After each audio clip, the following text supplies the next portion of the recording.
Joshua chapter 9. The Gibeonites saved themselves by trickery.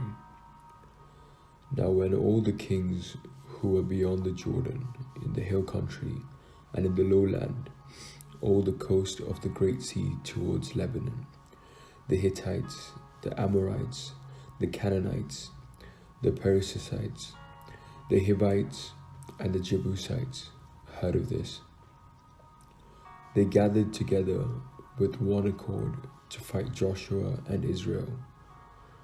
But when the inhabitants of Gibeon heard what Joshua had done to Jericho and to Ai, they on their part acted with cunning. They went and prepared provisions and took worn-out sacks for their donkeys and wineskins, worn out and torn and mended, with worn-out patched sandals on their feet, and worn-out clothes, and all their provisions were dry and mouldy.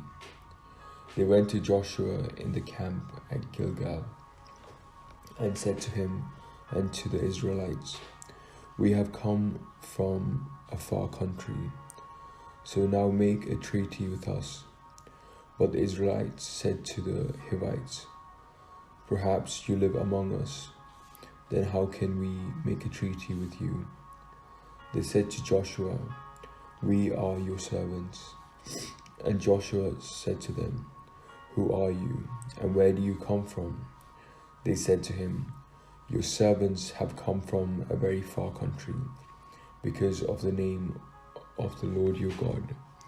For we have heard a report of him, of all that he did in Egypt, and of all that he did to the 2 kings of the Amorites, who were beyond the Jordan, King Sihon of Heshbon, the king Og of Bashan, who lived in Ashtaroth. So our elders and all the inhabitants of our country said to us, 'Take provisions in your hand for the journey. Go to meet them and say to them, "We are your servants.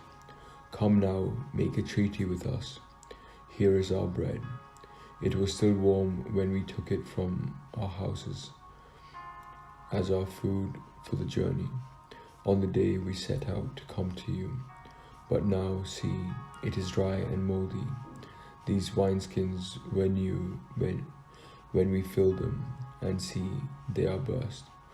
And these garments and sandals of ours are worn out from the very long journey."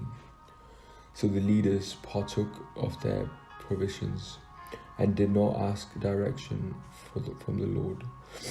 And Joshua made peace with them, guaranteeing their lives by a treaty, and the leaders of the congregation swore an oath to them. But when 3 days had passed after they had made a treaty with them, they heard that they were their neighbors and were living among them. So the Israelites set out and reached their cities on the 3rd day. Now the cities were Gibeon, Sifira, Beroth, and Kiriath Jearim. But the Israelites did not attack them, because the leaders of the congregation had sworn to them by the Lord, the God of Israel. Then all the congregations murmured against the leaders. But all the leaders said to all the congregations, "We have sworn to them by the Lord, the God of Israel, and now we must not touch them. This is what we must do to them. We will let them live, so that wrath may not come upon us because of the oath that we swore to them." The leaders said to them, "Let them live." So they became hewers of wood and drawers of water for all the congregation, as the leaders had decided concerning them. Joshua summoned them and said to them, "Why did you deceive us, saying, 'We are very far from you,' while in fact you are living among us? Now therefore you are cursed, and some of you shall always be slaves, hewers of wood and drawers of water for the house of my God." They answered Joshua, "Because it was told to your servants for a certainty that the Lord your God had commanded his servant Moses to give you all the land, and to destroy all the inhabitants of the land before you.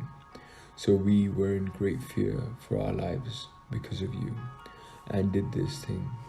And now we are in your hands. Do as it seems good and right in your sight to do to us. This is what he did for them. He saved them from the Israelites, and they did not kill them. But on the day Joshua made them hewers of wood and drawers of water for the congregation and for the altar of the Lord, to continue to this day in the place that he should choose. Amen.